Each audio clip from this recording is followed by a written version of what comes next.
Hello everyone, Trophy Wine Hunter. Today I'm doing a review of Domaine Faiveley 2014 Mazy-Chambertin Grand Cru. Really excited to bring you a review of this wine.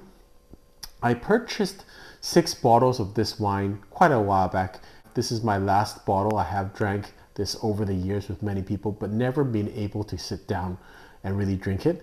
This wasn't supposed to be a full bottle review, but ended up it was. What happened is I drank it at dinner and it was just so good. I just kept drinking it and drinking and drinking, and it turned into a full bottle review. Typically my full bottle reviews are over a number of tastings. It was basically over one night, and I had to save some tonight for this review. Why I like to do full bottle reviews and what's the difference between a full bottle review to me and just a tasting. Wines change and evolve over time, and when you're drinking a full bottle by yourself over time, you get to see the whole fluctuation of that bottle. It's a much different experience than if you're just taking a glass or a sip or at a wine festival spitting out. It's a whole different experience when I get to try it with food, when I've aired it over a number of hours. Typically, with a full bottle review, I would have tasted 3 or 4 different occasions over 2 or 3 days. In this situation, I'm only tasting it twice because the bottle was so delicious. But I do have previous experience with this wine and have always loved it with fairly consistent notes. Firstly, let's look at the winery. It's Domaine Faiveley. The winery was founded in 1825 in the Nuits-Saint-Georges region by Pierre Faiveley. It was his son Joseph that gave his name to the family business, so that's why it's called Domaine Joseph Faiveley. And now we're in the 7th generation, and it's now owned by Erwan and Eve Faiveley.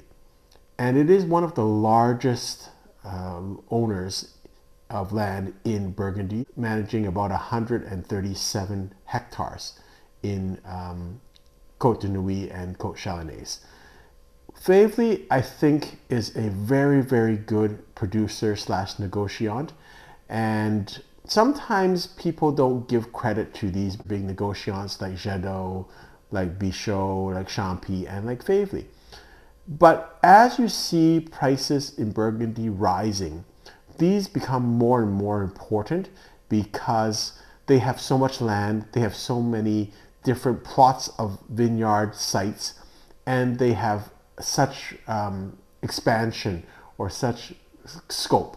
And this is very important in Burgundy, especially in bad years where you may not have as much grapes. I had the pleasure about a year and a half ago of drinking with the winemaker Jerome Flous, and it was very educational for me. He took me through the wines, and I really had a newfound understanding of Faiveley wines. In the past, I had always thought they were kind of a little bit more entry level, but I didn't understand they had a whole gambit of wineries, including these Grand Cru vineyard sites. And I will say that I do believe that over the years, the wines have got better and better, and especially in today's market where almost every Burgundy is very, very expensive, particularly at the premier Grand Cru level. Domains like Faiveley are very, very good, accessible Burgundy. It's because they have large quantities, you can find them, they have a lot of scope in terms of their labels, and in general, the quality of most of the wines is quite good. Let's talk a little bit about the vineyard site. So it's called Mazy-Chambertin, and sometimes it's also spelled M-A-Z-Y, which is easier to pronounce, Mazy-Chambertin. I used to pronounce it Mazis-Chambertin, which is not correct. In French, the S is silent and the I is sometimes like an E, so Mazy-Chambertin is, I believe, the correct pronunciation of this region. It's named after the Mazy, which is the small houses that were on the site, and is the northernmost Grand Cru vineyard in Côte de Nuits sub-region. This region is planted entirely of Pinot Noir, which makes red wines. The vineyard site, Mazy-Chambertin, is divided into 2 climates. There's the upper, which is called les Mazis-Hauts, and then There's the lower called les Mazis-Bas, and with the lower having slightly deeper soils. All of Faiveley's wineries or vineyard sites are in the upper part of Mazy-Chambertin, and that is technically the good part. Basically, the upper and lower are divided by a road, and with Mazy-Chambertin, it has the upper has a little bit more shallow, chalkier soils. You think that deeper soils are better, but in fact, for Pinot Noir, shallow, low nutrient soils are better because with too rich a soil, the vines don't really have to work that hard. So it's kind of against your logical thinking. You're thinking, oh, beautiful vineyards with very rich soil, that must make the best wines. In fact, that's the opposite. It's the vineyard sites that look almost like barren and have very little nutrients, which generally speaking produce better wines because the roots have to really struggle to get nutrients, and that actually produces a more intense or more complex flavors in the grapes. The higher part of Mazy-Chambertin, where Faiveley's vineyard sites are located, also have thin limestone soils. The climate is kind of a continental climate, and it's got a southeastern slope, which is generally the best because the sun comes from the south, and so you'll get more sun and more heat, and that allows grapes with heat and dry soils and with good drainage to achieve maximum ripeness. Let's talk in particular about Domaine Faiveley's site in Mazy-Chambertin. They have about 1.56 hectare site, and the vines were planted between 1930 and 1945, as well as another planting in 1959, 1974, and 2007. Then the wines are aged 16 to 18 months in French oak barrels. 60% are new and 40% are second fill barrels, which gives that toastiness. In general, Mazy-Chambertin is a little bit more intense and more structure, more tannic than most Gevrey-Chambertin sites. I prefer wines from Chambord-Moussigny compared to Gevrey-Chambertin. I find personally that Chambord-Moussigny has a little bit more tannic structure and a little bit more darker fruits. Gevrey-Chambertin sometimes can be very acidic and cherry-like too tart for my taste, but that's me personally. And what I love about Mazis-Chambertin is it doesn't have that as much acidity and does not have that tanginess or tartness. It has a little bit more rounder fruit, in my opinion. Let's discuss the 2014 vintage in Burgundy. It was generally a very good vintage for white wines because they had a relatively cool summer, reasonably early harvest, but not a lot of extreme weather. So it was decent, and it delivered some very nice white wines and also with a lot of very pleasing red wines. So I would say not the best vintages, a classic vintage for red wine, but a very decent vintage. Different vintages, they're not good or bad. They're not off and on. They are more what type of drinking style. And for 2014, this is what I would consider a fairly early drinking vintage. And so we're now at 2026. I think it's drinking very nicely right now. As compared to some classic vintages, they might need 15, 20 years with a Grand Cru site. Just going back to a little bit of beginner background about Burgundy. Burgundy is divided into kind of 4 hierarchical layers in terms of the best sites. And they start off with the regional, which is, you'll see that on a lot of labels, just Bourgogne wines. Then they go to the village wines. So in this case, it would be it would be Gevrey-Chambertin, and it would say just say Gevrey-Chambertin on the bottle.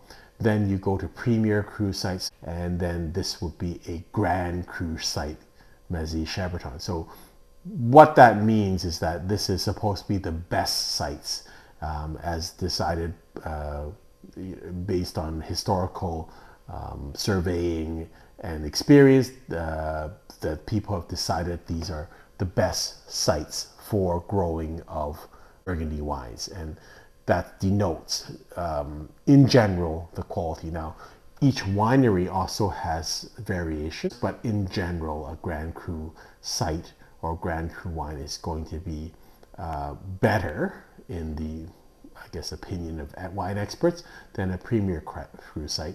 And generally speaking, Grand Cru wines are going to be the most expensive, and then the next more expensive is going to be Premier Cru. Now there are obviously exceptions to this rule, but that's a general rule of thumb. And so when you see a Grand Cru site like Mazy-Chambertin, this is generally pretty top quality stuff, and generally very ageable. It's not going to be drinking right away. You need some age on this, and generally fairly expensive. Let's look at the label. I always find you can learn a lot from the label. So let's start off with the name of the winery, Domaine Faiveley. The region is Mazy-Chambertin, and it is a Grand Cru site. The vintage is 2014, and then there's production you'll see in French. Not sure exactly what it is in French, but it says, I think the full production was 6,259 bottles, and this is, which is consistent around 500 cases each year. And then this was bottle number 4380. And then this is fairly standard, mise en bottle, and that means it was bottled at the winery. Let's look at the back of the label to see if it's got any information for us. Not too much information. The only thing I can see that it is 13%, although you don't feel it is a low alcohol wine. Let's see the color of the wine. So it does look a little bit brown. If you see the rim, it's not bright red. Even when you have it like this, it's got a almost a brownish garnet red to it. So that does denote a little bit of aging on this. It is 12 years old, so I wouldn't say it's past its prime, but you can see there is good aging on this, which is supported by my tasting, which shows that it is kind of in its drinking window at this point. I had this last night at dinner with a classic pairing, which is duck and goose, and it really does bring out the gaminess of the duck and the goose. And you don't need a lot of sauce on duck and goose. This almost becomes the sauce. It's almost like a plum sauce, or a little bit of minerality. So I really enjoy that. I just like the duck and the goose without any sauce, just roasted, and that's it. And then with the wine, that's to me just a magnificent pairing, and I almost went through the whole bottle just drinking that. This is a very aromatic wine. While I've been talking, I can smell it right away, and it was very aromatic out of the bottle also. So on the nose, I get strawberries, black cherries, floral components like roses and violets. The color is also very intense for a Burgundy wine.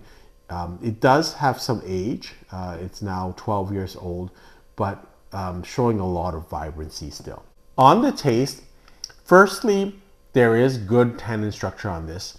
And generally, one of the things with Pinots is they seem to be very light. But when you get to the Grand Cru level, the tannin structure is very good. The body is about medium, and a lot of Pinot Noir Burgundies are light bodied, especially in the value range. But as you get higher up into the Grand Cru, you get to medium plus. Almost, I don't think really full bodied in terms of, it's not like a Cabernet Sauvignon like from Napa Valley, but a fairly heavy body. There's a lot of secondary and tertiary development already in this wine. So you do get your dark fruits, not as like fresh fruits, but more like dried berries, like dried cherries, a little bit of strawberry, black plums. But also you get a lot of development with, you feel the vanilla and the oak influence on this wine.